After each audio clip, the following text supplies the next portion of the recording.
आपकी मेजबान अमना अब्बास। खबर शामिल करते हैं झंग से। हमारे रिपोर्टर राना शाहिद के मुताबिक रेस्क्यू 1122 के अहलकारों ने ईद उल फितर के मौका पर 3 दिन आवाम की खिदमत में गुजारे।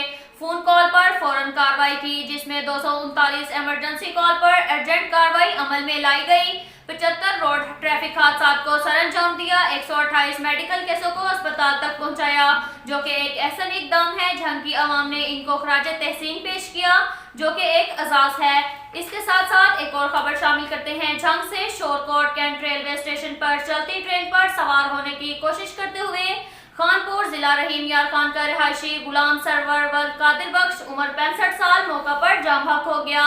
अब तक के लिए इतना ही काफी है। मिलते हैं अगले बुलेटिन में, हमारे साथ रहिएगा। अल्लाह हाफिज।